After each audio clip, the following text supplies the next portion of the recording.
So hello, today I'm going to show you how to replace the door sill on a Bosch washing machine. For this video you'll need a T20 Torx head screwdriver, some washing up liquid, some flathead screwdrivers, some kitchen towel and the new door sill.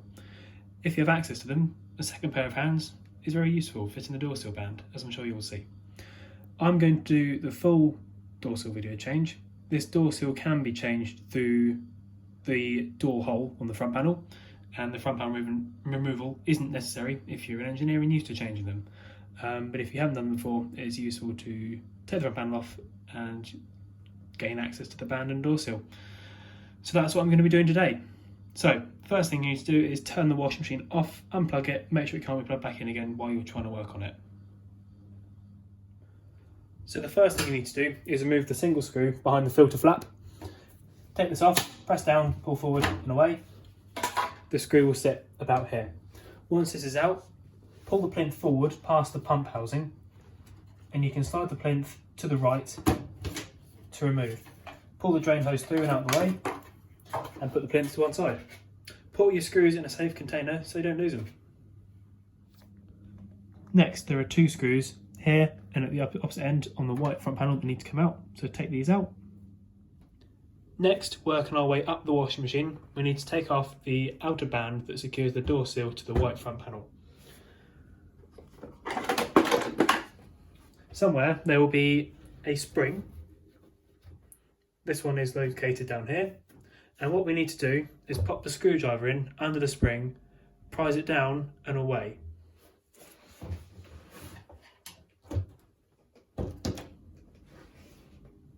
I'll move the camera. We can just see the spring here. So as I was saying, screwdriver in underneath.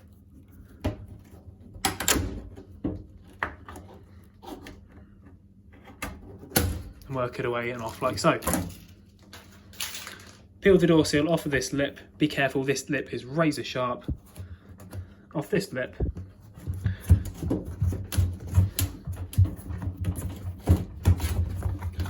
And tuck the seal as best you can into the washing machine. Next, unscrew the two screws which hold the door locking device on the washing machine. Now the last screw we need to remove is hidden behind the soap jaw. So pull it out as far as it will go, press this middle area, this needs a clean, to release the tab down and pull the jaw out all the way. There are two screws here and here which hold the soap jaw housing in, don't touch those, but there's a single screw in here which needs to come out. Now then, with all screws removed, we can remove the front panel. We need to pull the panel forward at the bottom and the front panel will slide down out of two keyholes. Now, the screw behind the jaw might not come out the first time. You may need to undo it a bit more and tease it out. Now, don't be tempted to pull this away too fast. There is a clip holding some wiring on for the door locking device, which needs to be removed so you don't stretch the wiring and damage it. I'll just show you this now. This is going to be hard to show here, but you will see when you're working on yours, there are some little tabs you click back to release this loom support off the front panel, and then it will come away free. So with the front removed, I'm going to flick this door sill back into the normal position. As you see, this one's a bit gross. What we're going to do to remove it, we've got this outer band sitting in a groove here, which we can't really see at the moment. You can just see it there, it looks like a spring. What we're going to do, we're going to peel the door sill back on this bit, which covers the drum rim. We're going to press down. You'll hear the door sill click and move out of place. And I'm going to move that, and we're just going to pull the door sill away from the machine like so. Now I'm going to take the door sill band off of the old door sill. This might ping, so be careful. And I'm going to chuck the door sill to one side. What I'm going to do now is grab a piece of kitchen towel and wipe this face of the drum so we get a nice clean seal. I like to wet this. Before I attempt to fit the new door sill.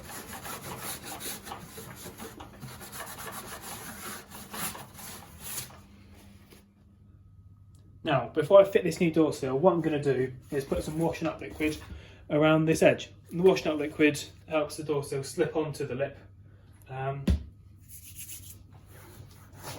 Just slip on really easily, sort of thing. Makes the job a heck of a lot easier, especially if you've not got much room to work between where the door sill goes and the concrete weight around the front of the drum. Not a lot.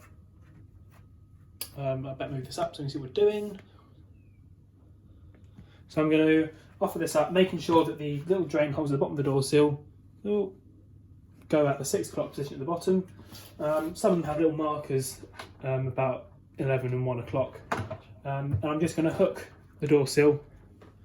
This bit hooks over this rim.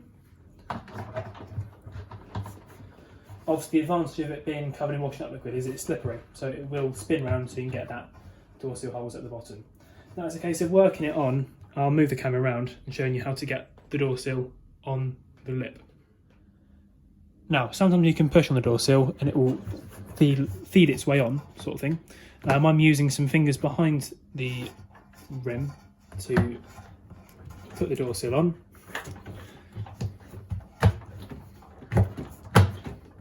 The door seal is on. Now, if you can't get it on or haven't got enough washing up liquid on it, you may need to do it like this. The door seal will be like that. Be like that. And what you'll have to do is pull the door seal up and place it over the rim like that. Run your hands around, make sure the door seal is smooth, to ensure it's fitted properly. Now we can fit the band. This is when a second person comes in useful if you've never done one. So this is the stretchy springy band, and this is the bit that scares most people. Now it's going to be hard to explain how to do it, but I make sure that the top's in first, and make sure that the little loop is at the top. I'll get it in the groove as best I can, and I will use a thumb either side to roll the door sill band into the groove. And I run a thumb under the band to keep it held in, but to make sure it goes into the groove sort of thing, just like that. If you've got a second pair of hands, it's useful for the first person to hold the band on while the other person's working their way around, pulling it and pushing it on. Yeah, that's the only way to do it really. So now I'm going to fold the door sill back in so that it's clear of the front panel, and I come to offer that back on. So now I've got my front panel, I'm going to offer this little bit of wiring back on.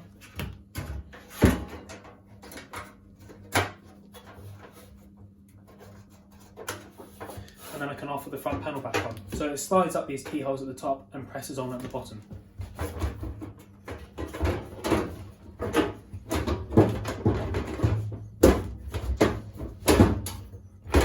This one's giving me grief because the screw's still in here.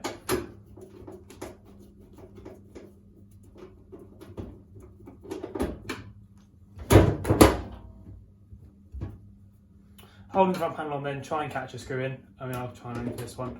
Yeah, that's in now.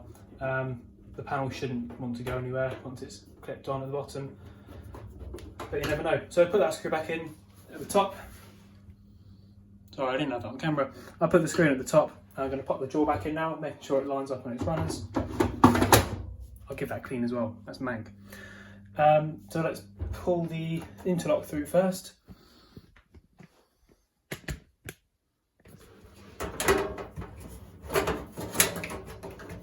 This will pop through, it will slide one way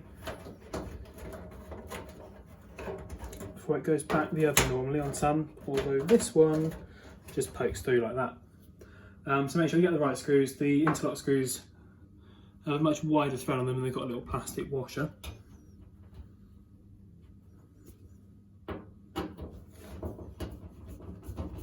Not going straight at all. So pop those screws in and pop the two in at the bottom of the washing machine front panel that are behind the white plastic plinth. Now at this point you should have put 5 screws back in and you should have 1 left for the plinth. That can wait. What we're going to do first is peel the door sill back into normal position and we're going to feed it onto this metal lip. As I was saying, this lip is razor sharp. I cut myself quite a few times doing them, and I'll just show you how to feed the door sill on now. So So it's a case of pulling the dorsal back over this, pulling the dorsal back and feeding the lip over the ridge. Like that. As you can tell by the state of my hands, gloves are advisable for this sort of job. However, it is very difficult to get a gauge of how the dorsal band's feeling and grip it properly, and even the rubber dorsal. Refitting it back on like this, it is tricky. So obviously take care of the sharp metal edges. So with the dorsal on, run your fingers around again, make sure it's all in smooth, and check that the door closes. We've got to refit the other band which holds the dorsal on. Sometimes they'll leave the spring about there, about 9 o'clock. This one was down the bottom. I don't think it really matters, but if it's got a cutout there, then put it back there. What we're going to do, I'm going to offer this in. So I've got one side of the spring locked down, or in the dorsal, and I've put the band in at the top. We're about 2 o'clock, and what we need to do is pull the dorsal band down, run your fingers under it, and snap it in like that. Sorry, that was very quick. All that's left to do now is put the plinth back on and run a water test. So run yourself a test rinse. It may pay to leave the plinth off until you're happy with the dorsal once you've run the test, because there's a little gap where you can see where water will drip down if the dorsal has a hole in at the bottom. Let the rinse run through. Obviously washing up liquid can get very sudsy if used in a washing machine incorrectly. So let the machine rinse through empty before putting a wash in with washing powder. And as soon as you're happy with it, it's good to go. Thanks for watching, hope you enjoyed and found this video useful. Goodbye.